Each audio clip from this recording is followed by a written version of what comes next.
Saludo con gusto y le doy la bienvenida al presidente de la Central de Organizaciones Campesinas y Populares, Jacobo Femat.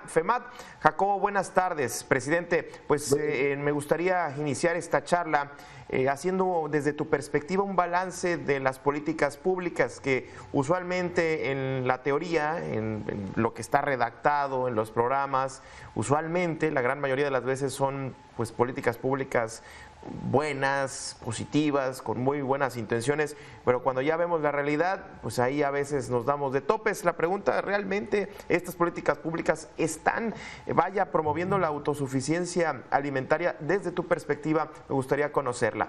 Adelante, bienvenido, Jacobo. Muchas gracias por la oportunidad. Sin duda que el tema de la autosuficiencia alimentaria de México es un tema muy importante para todos. Es, desde nuestra perspectiva, una lucha que hemos dado durante muchos años buscando que el gobierno federal cambie las políticas públicas para garantizar la autosuficiencia de los mexicanos en la producción y abasto de alimentos y materias primas que demanda la población y la industria. Esto tenemos que reconocer que cuando inicia el nuevo presidente de la República hace 3 años, la situación era bastante complicada. En principio porque hay un tratado de libre comercio que establece reglas que son contrarias al interés nacional en la producción de alimentos. Tenemos obligación de comprar un determinado número de productos, de materias primas, y no podemos vender más allá de ciertos niveles, como es el asunto del azúcar, por ejemplo. La modificación del marco jurídico nos impide que el gobierno aplique políticas de incentivo a la producción. Reconocemos que el gobierno ha estado buscando recuperar la economía del pequeño campesino, del pequeño agricultor, y ha tenido éxito. Alrededor de 3,5 millones de productores están teniendo beneficios con la política actual, pero no tenemos un crecimiento en la producción, y eso es real. Hace falta una política pública distinta a la que tenemos ahora para alcanzar ese objetivo. Oye, Jacob, hace un momento comentabas que estamos, digamos, el acuerdo nos está limitando a ciertas cantidades. Me llama mucho la atención esto, y hablabas del tema del azúcar. Me gustaría que nos pudieras exponer un poco más algunos ejemplos sobre en qué nos estamos limitando o qué nos limita, en qué tipo de granos, de qué tipo de cultivos estamos limitados. Sí, la visión que se tuvo con el gobierno de Salinas de Gortari es que teníamos un campo ineficiente y que era más barato importar alimentos que producirlos aquí. De esa política de Carlos Salinas se desprende la desaparición del Banco Nacional de Crédito Ejidal, que era el que otorgaba los créditos a todos los productores. Desaparecen la línea de precios de garantía para que el productor pudiera recuperar la inversión. Desaparecen almacenes nacionales, Boruconsa y otras dependencias que tenían que ver con el desarrollo, con el fomento de la actividad agropecuaria en el país. Bueno, eso no se ha recuperado, seguimos en la misma tónica. Si bien hoy tenemos, por ejemplo, el apoyo para los sembradores, que son cerca de 500,000 de productores, que son cerca de 3 millones de pequeños productores que tienen precios de garantía en maíz, trigo, frijol, arroz, leche, apoyos para cafetaleros y productores de caña, lo real es de que seguimos detenidos porque Estados Unidos tiene cuotas específicas para sus productores y busca mantener el abasto de las materias primas que ellos producen a los mercados internacionales y particularmente México. No le compra mayores volúmenes de caña de azúcar, por ejemplo, ¿por qué? Porque tienen también su propia industria de edulcorantes a partir del maíz amarillo. Cuestión que nos ha impedido a nosotros desarrollar plenamente nuestras capacidades. No podemos incrementar la producción de caña porque hay límites en el mercado internacional para adquirir lo que nosotros producimos. Y tenemos limitaciones también en la política nacional para producir, por ejemplo, maíces amarillos, porque el precio no es competitivo, el precio que nos dan no es suficiente para recuperar los costos de inversión de los pequeños y medianos productores. Entonces, tenemos que cambiar la política para el campo, para garantizar el autoabasto del país. con la firma del TEMEC, Jacobo, ahí se pudo, digamos, mejorar estas condiciones, que obviamente es algo muy nuevo, que se está desplegando poco a poco. Si se pudieron mejorar las condiciones, entiendo que todavía haría mucha falta. Aún no está contemplado, no se contempló en la discusión, y es un aspecto que nosotros insistimos mucho, que en la revisión del Tratado de Libre Comercio algunos productos pudieran estar exentos de esa regulación, como es el maíz y el frijol particularmente. Nos parece que, pues sobre todo porque son productos originarios de nuestro país, y deberíamos tener el control de la producción para el abasto, no solamente de nuestras necesidades, sino también para exportación de materias primas de esos productos. Debo recordar que nuestro país ha tenido momentos en que hemos sido autosuficientes. Hemos tenido la capacidad de resolver las necesidades de México y enviar excedentes a otras naciones. Pero la política cambió, la política neoliberal implicó entregar el mercado y la producción nacional a la empresa transnacional, y eso es lo que nos está limitando.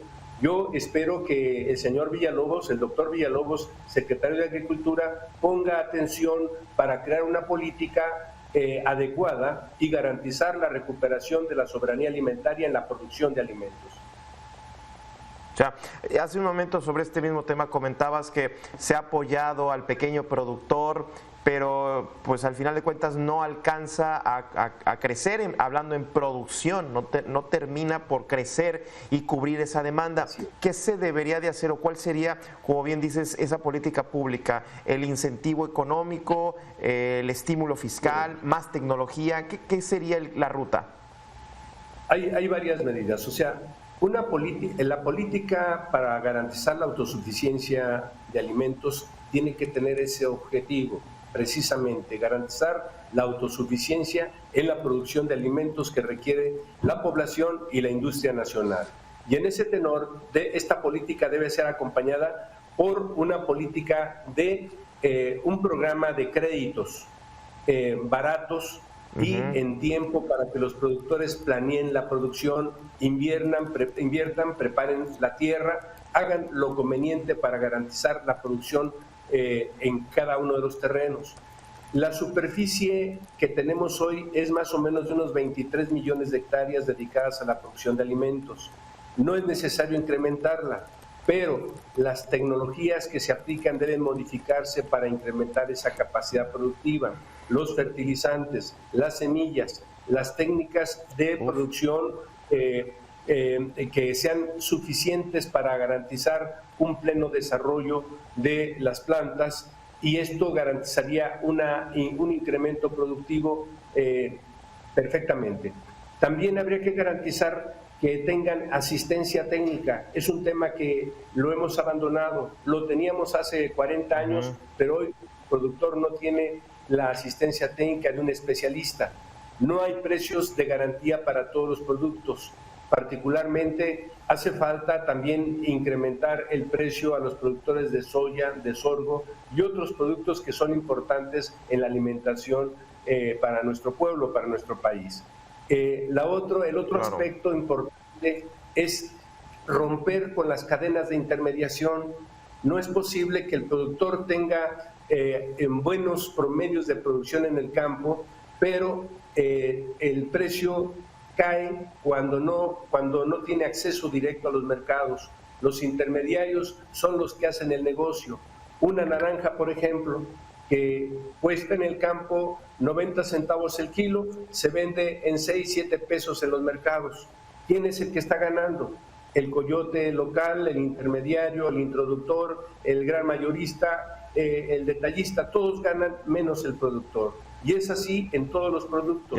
Necesitamos nosotros cambiar esa política para abrir el mercado directamente a los productores, para que el consumidor también tenga una disminución en el precio del producto. Una última pregunta ya para cerrar. En esta ecuación de campo, las políticas públicas, la inflación y el panorama económico, me imagino que también influye en estar planeando los cultivos. ¿Cómo se observa también este otro componente que es la inflación frente a esto que queremos lograr, que es la autosuficiencia alimentaria, Jacobo? Bueno, mira, efectivamente hay un incremento de precios en muchos productos derivado también de la escasez. Hay demanda, la gente está consumiendo, está prefiriendo comprar alimentos que otros productos y eso nos lleva a que la demanda supera la oferta que hay de parte de los productores.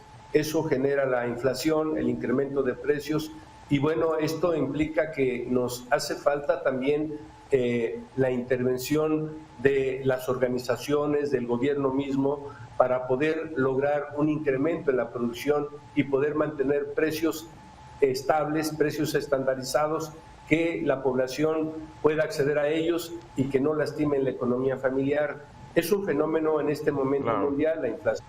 No es solamente relativo al país. Todos los países tenemos un incremento en los promedios inflacionarios nacionales y bueno, México le está impactando también.